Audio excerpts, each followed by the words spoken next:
இந்த முதல் நாளில் உமா மகேஸ்வரி என்ற நாமத்தோடு அவள் இருக்காள்.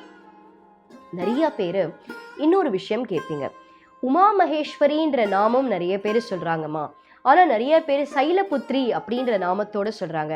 இதுல எது கரெக்ட் அப்படின்னா எல்லாமே கரெக்ட் தான். இப்போ இந்த உமா மகேஸ்வரியை இந்த முதல் நாள் நீங்க எப்படி வழிபட வேண்டும் அப்படின்னா, சாதாரணமா நீங்க கோலம் போடுவீங்க இல்லையா, நம்ம ஸ்கிரீன்ல பாக்குற மாதிரி இந்த டாட் வச்சு புள்ளி போட்ட இந்த கோலங்கள் சிக்கு கோலம் அப்படின்னு சொல்லுவாங்க. இந்த கோலத்தை அரிசி மாவு எடுத்து நீங்க இந்த கோலம் போட வேண்டும். இந்த சிக்கு கோலம் நீங்க எப்படி வேணாலும் போடலாம், உங்களுடைய சௌரியம் தான். நீங்க எந்த இடத்துல கொலு வைக்கிறீங்களோ அதுக்கு முன்னாடி போடலாம், இல்ல பூஜை அறைக்குல நீங்க போடலாம், உங்களுக்கு எப்படி சௌரியமோ. ஆனா இந்த நாளன்று அரிசி மாவு எடுத்து புள்ளி வச்சு நீங்க கோலத்தை போடணும். இந்த முதல் நாள் அன்று நீங்க இன்னைக்கு எடுத்துக்கக்கூடிய நெய்வேத்தியம் ரொம்ப விசேஷமான நெய்வேத்தியம்னு சொல்லப்பட்டது என்னன்னா வெண்பொங்கல்.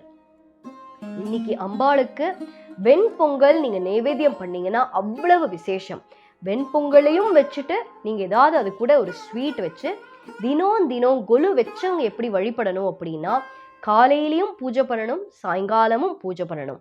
கொலு வைக்காதவங்க சாயங்காலம் மட்டும் அம்பாளுக்கு நைவேத்தியம் பண்ணி உங்களுடைய பிரார்த்தனையை நீங்க சமர்ப்பிக்கலாம்.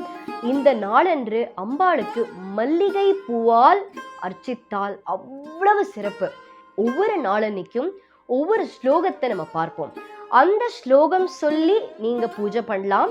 ரொம்ப எளிமையான ஸ்லோகங்கள். இன்னையோட ஸ்லோகம் என்ன அப்படின்னா, முதல் நாள் துர்கா தேவியோட ஒரு எளிமையான ஸ்லோகம், எல்லாருக்கும் தெரிந்த ஸ்லோகத்தோட இன்னைக்கு நம்ம ஆரம்பிப்போம். சர்வ மங்கள மாங்கல்யே சிவே சர்வார்த்த சாதிகே சரண்யே த்ரயம்பிகே கௌரி நாராயணி நமோஸ்துதே.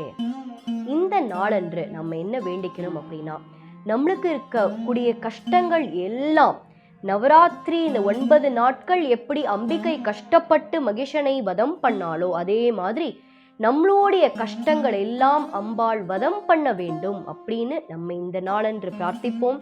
நன்றி, வணக்கம்.